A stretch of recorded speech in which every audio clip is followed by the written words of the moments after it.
Hello students. आज के lecture में हम पढ़ेंगे इलेक्ट्रिक पोटेंशियल डिफरेंस।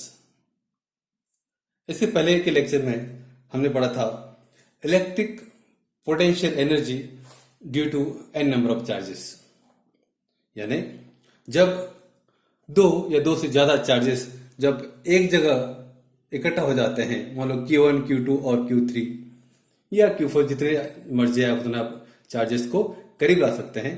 और ऐसा करते समय एक सिस्टम ऑफ चार्जेस बन जाता है और उनकी एक कुल मिलाकर एक एनर्जी मिलती है जिसे हम पोटेंशियल एनर्जी कहते हैं।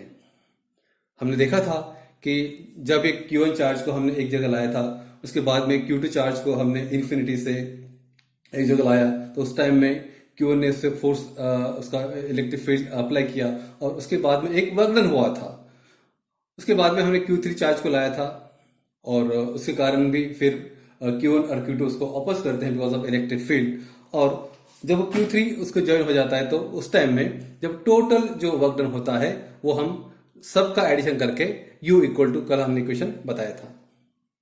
मैं बता दूं स्टूडेंट्स को कि ये इलेक्ट्रोस्टैटिक के सारे जो पॉइंट्स है या सारे जो लेक्चर्स है, कई बार स्टूडेंट्स को एक जैसे लगते हैं। कहाँ इलेक्ट्रिक चार्जेस, कहाँ इलेक्ट्रिक फील्ड, कहाँ इलेक्ट्रिक पोटेंशियल, कहाँ electric potential due to single charge, कहाँ electric potential energy due to n charge, कहाँ इलेक्ट्रिक पोटेंशियल डिफरेंस। तो होता क्या है कि जाहिर है कि आपको ये सारे टॉपिक कंफ्यूज हो सकते हैं। तो मैं कहूंगा कि जब आप इलेक्ट्रोस्टैटिक की पढ़ाई करते हो उस समय आप एक बड़े जो ड्राइंग शीट आती है ना आपकी, जो आप यूज करते हैं, बिग साइज ड्राइंग शीट, आपके स्टडी रूम में इसी ड्राइंग शीट लगा के उसमें आप ऐसा चार्ट बना सकते हैं कि हाँ इलेक्ट्रिक पोटेंशियल का ये फार्मूला है या इलेक्ट्रिक पोटेंशियल डिफरेंस का ये डेरिवेशन है, इलेक्ट्रिकल फील्ड का ये डेरिवेशन है।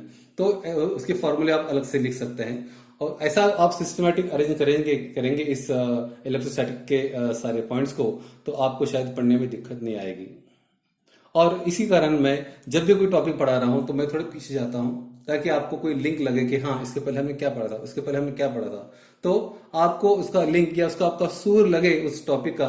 इसलिए मैं हरदम जो पुराने जो लेक्चर्स है उसके कुछ पॉइंट्स रिपीट करता हूं। तो स्टूडेंट्स, कल हमने इसके पहले ही लेक्चर हमने देखा था कि यहाँ पे Q1 चार्ज था और एक Q2 चार्ज जो इन्फिनिटी डिस्टेंस पे था। जब वो Q2 चार्ज को हमने Q1 के करीब लाने की कोशिश की तो हमने कैसे किया कि मान लो दोनों चार्जेस ये पॉजिटिव है तो वो एक दूसरे को रिपेल करेंगे, और रिपेल करने के बावजूद जब Q2 चार्ज वहां हम लाते हैं, इसका मतलब क्या होता है? इसका मतलब होता है कि we do the work against that electric field. So while doing the work against that electric field of Q1 which is exerting on Q2, वहां पे एक वर्क डन होता है और वो वर्क डन हमने देखा कि वो एक पोटेंशियल एनर्जी की फॉर्म में स्टोर होता है। तो यहां मैं बता दूं, as force is proportional to the charge, हमें पता है कि कूलम्स लॉ में कि force is directly proportional to the product of both the charges and the inversely proportional to distance between them, that is R square. तो as force is proportional to the charge, work done is also proportional to the charge, क्योंकि आपको पता है कि work done equal to force into displacement, force into displacement। Marker काम नहीं कर रहा है तो ये S होगा, ओके। तो work done equal to force into displacement। तो आपका वर्क डन भी जो होगा वो वर्क डन भी आपका जो है आपके चार्ज को प्रोपोर्शनल रहेगा। यानी जैसे चार्ज Q1 जो सोर्स चार्ज जैसा आपका स्ट्रांग रहेगा वैसे आपका वर्क डन का जो मैग्नीट्यूड है वो भी आपका बढ़ जाएगा। So work done is in moving charge creates electric potential energy difference between A and B। तो जब हम ये चार्ज को करीब लाएंगे उस वक्त एक वर्क डन होगा और वो जो वर्क डन है वो एक पोटेंशियल एनर्जी का एक क्रिएशन करेगा A और B के बीच में, यानी Q1 और Q0 के बीच में। तो मैं यहां बता दूं कि यहां पे ये जो इलेक्ट्रिक फील्ड का इंफ्लुएंस है वो है आपके ये चार्ज Q1 के कारण आप यहां पे इलेक्ट्रिक फील्ड एग्जिट हो रही है Q0 पे। इसलिए यहां पर energy stored at A is greater than the energy stored at B। तो आपको पता है कि यहाँ पे ये जो मेन चार्ज पहले आके यहाँ जब बैठा था, ये एक्सर्ट कर रहा है इलेक्ट्रिक फील्ड या फोर्स इसके ऊपर। इसके कारण इसका जो एनर्जी स्टोर है इसका ए का, वो ज्यादा है किससे एन स्टोर एट बी से। तो जैसे मैंने यहाँ बताया आपको कि work done is directly proportional to the charge Q naught. Okay, तो यहाँ क्या बनेगा, the work done B A is constant into Q naught. तो हम work B A upon Q naught equal क्या करेंगे, एक कांस्टेंट बनाएंगे। और वो कांस्टेंट क्या रहेगा, वो कांस्टेंट एक नया कांस्टेंट आ रहा है, वो है आपका वी ए बी। वो आपका वी ए बी है, तो ये तो पोटेंशियल है। सो वी ए बी को हम ऐसे लिख सकते हैं, जैसे हमने देखा कि एक मूविंग इलेक्ट्रिसिटी हम देखते हैं कि जहां पे पोटेंशियल की बात करते हैं तो हम क्या करते हैं कि पोटेंशियल डिफरेंस आता है। पोटेंशियल डिफरेंस हम कैसे लिखते हैं कि potential at A minus potential at B equal to W B upon Q naught. मान लो वी ए यहाँ पे पोटेंशियल मान लो 10 यूनिट है, यहाँ पे आपका 7 यूनिट है, तो डिफरेंस कितना हो गया, 3 यूनिट हो गया।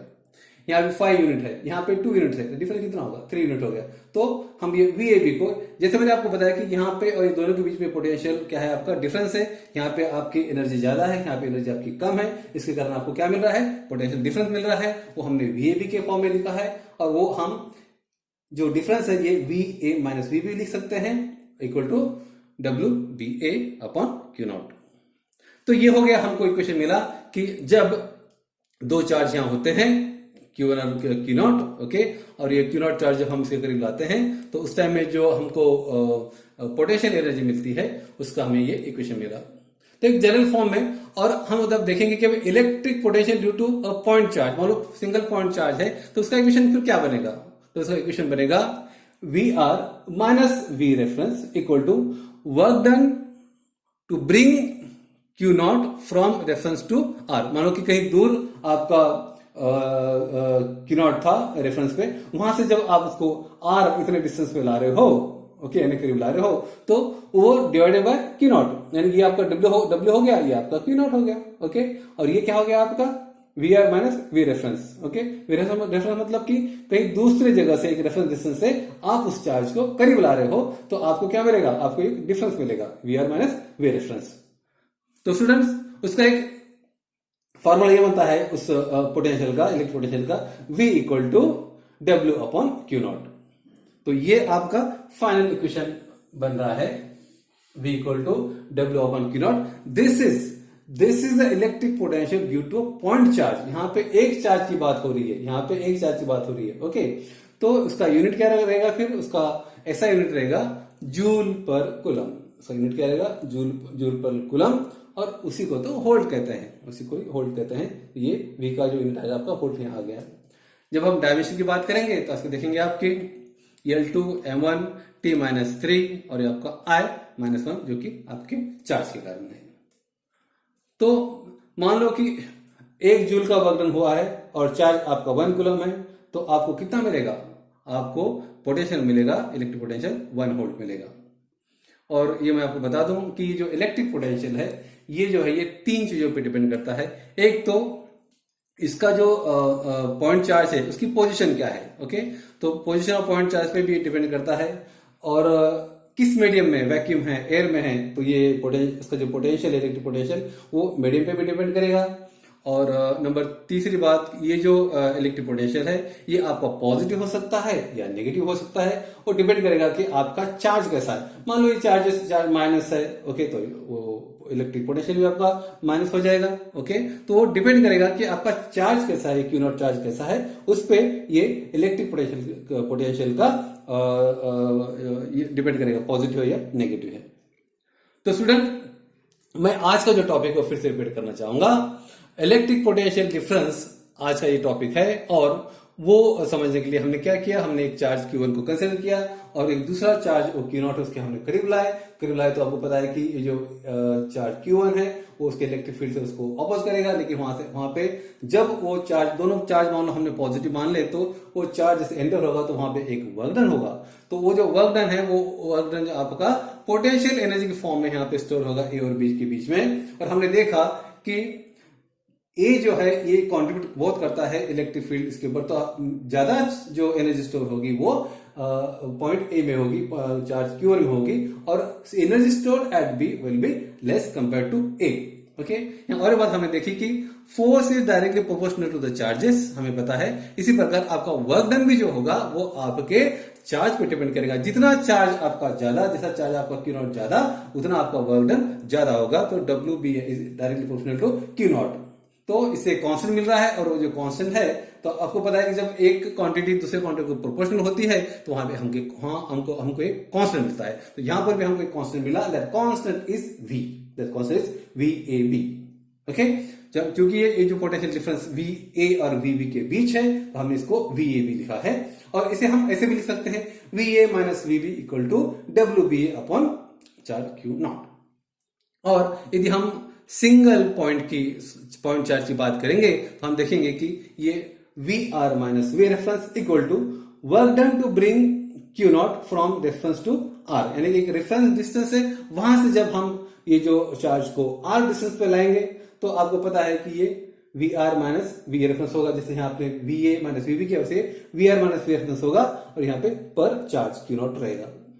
और एक जनरल फॉर्म में इक्वेशन लिखना है तो इसे हम लिखेंगे v equal to W upon Q naught, और इसका ऐसा यूनिट होगा जूल, वर्क डन जूल में है, तो आपका ये क्यू नॉट चार्ज क्या रहेगा, कूलम में रहेगा। और इसे आप होल्ड में भी मेजर कर सकते हैं, तो ये VOLT होल्ड में आप मेजर कर सकते हैं। डायमेंशन की बात करेंगे तो इसका L2 M1 T-3 I-1 इसका डायमेंशन होगा।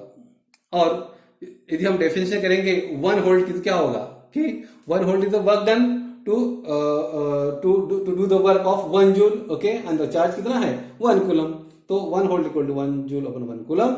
और इसके प्रॉपर्टी की बात करेंगे तो ये आपका जो इलेक्ट्रिक पोटेंशियल है ये 3 चीजों पे डिपेंड करता है। नंबर 1 आपका पोजीशन ऑफ पॉइंट चार्ज, यानी पॉइंट चार्ज कहां पर है, उसकी पोजीशन क्या है, उसकी पोजीशन कितने दूर पे कितने अंतर पे है, वही पोजीशन पॉइंट चार्ज की उस पर डिपेंड करेगा आपका इलेक्ट्रिक पोटेंशियल। दूसरा, ये जो मीडियम क्या है, यानी दो चार्ज के बीच का मीडियम, यदि वैक्यूम है या एयर है या और कुछ है, तो उस हिसाब से इसका जो ये रहेगा मैग्नीट्यूड रहेगा इसका इलेक्ट्रिक पोटेंशियल का, वो डिपेंड करेगा। और number 3 is it depend on the positive और negative property of the charge. मान लो ये चार्ज पॉजिटिव है या नेगेटिव है, ये नेगेटिव या पॉजिटिव है, उस पर भी ये क्या करेगा, आपका इलेक्ट्रिक पोटेंशियल डिपेंड करेगा।